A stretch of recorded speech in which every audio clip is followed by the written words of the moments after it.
আবারও বাবা হলেন ঢাকাই সিনেমার নায়ক নীরব হোসাইন। 2 মেয়ের পর এবার পুত্র সন্তানের বাবা হয়েছেন তিনি। গেল সোমবার দুপুর 3:30টায় রাজধানীর এভারকেয়ার হাসপাতালে তার স্ত্রী ঋদ্ধি পুত্র সন্তানের জন্ম দেন। মা ও নবজাতক দুজনেই সুস্থ আছেন। এদিকে খুব শীঘ্রই মুক্তি পাবে নীরবের নতুন সিনেমা শিরোনাম। অনিক বিশ্বাস পরিচালিত এই ছবিটির নাম পরিবর্তন হতে পারেন বলে জানান এই নায়ক। বাংলাদেশের স্বল্পদৈর্ঘ্য চলচ্চিত্র রক্তছায়া আন্তর্জাতিক অঙ্গনে নতুন একটি স্বীকৃতি অর্জন করেছে। যুক্তরাষ্ট্রের অ্যাকোলেড গ্লোবাল ফিল্ম কম্পিটিশনের মে 2026 আসরে চলচ্চিত্রটির জন্য নির্মাতা Ali Zulfikar Zahidi award of recognition সম্মাননা লাভ করেছেন। আয়োজকদের প্রকাশিত ফলাফল অনুযায়ী রক্তছায়া চলচ্চিত্রের জন্য তিনি ডিরেকশন এবং ফিল্ম শর্ট বিভাগে এই স্বীকৃতি অর্জন করেন। প্রতিযোগিতার বিজয়ীদের তালিকায় বাংলাদেশের প্রতিনিধি হিসেবেও তার নাম অন্তর্ভুক্ত করা হয়েছে।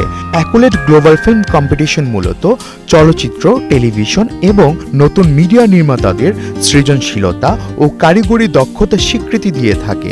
বিশ্বের বিভিন্ন দেশের নির্মাতারা মর্যাদাপূর্ণ এই প্রতিযোগিতায় অংশগ্রহণ করেন। ঈদে নাকফুলের কাব্য নামের যে সিনেমাটি মুক্তির ঘোষণা এসেছিল সেটির মুক্তি পিছিয়ে গেছে। সিনেমাটির প্রযোজনা প্রতিষ্ঠানটি এক বিজ্ঞপ্তিতে জানিয়েছে অনিবার্য কারণবশত ঈদুল আজহায় মুক্তি পাচ্ছে না নাকফুলের কাব্য। সিনেমায় প্রধান 2 চরিত্র অভিনয় করেছেন আদর আজাদ ও পূজা চেরি। এই সিনেমাতেই প্রথম জুটি হয়ে কাজ করেছিলেন তারা। এরপর আরও 2টি সিনেমায় অভিনয় করেছেন আদর পূজা। সেই 2 সিনেমা লিপস্টিক ও টগর এরই মধ্যে মুক্তি পেল, এখনো আলোর মুখ দেখেনি নাকফুলের কাব্য। ঈদে প্রেক্ষাগৃহে মুক্তি পাচ্ছে অ্যাকশন থ্রিলার ধর্মী নতুন সিনেমা তছনছ।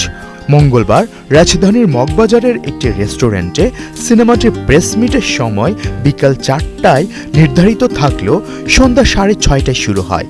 এই সময় সিনেমাটি নির্মাতা বদিউল আলম খোকন, শিবা শানু ও চিত্রনায়ক মুন্না খান সহ অন্যান্য কলাকুশলীরা উপস্থিত থাকলেও আসেননি সেই সিনেমার নায়িকা ববি হক। আর এতেই বেশ চটলেন নায়ক ও প্রযোজক মুন্না খান। তিনি বলেন, অভিযোগের কোনো বিচার সমিতি না করলে ঈদের পর তিনি কোর্টে গিয়ে ববি হকের বিরুদ্ধে 4 কোটি টাকা ক্ষতিপূরণ চেয়ে মামলা করবেন।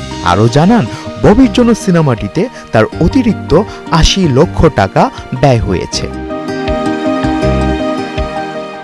আফফান মিতুল, 71।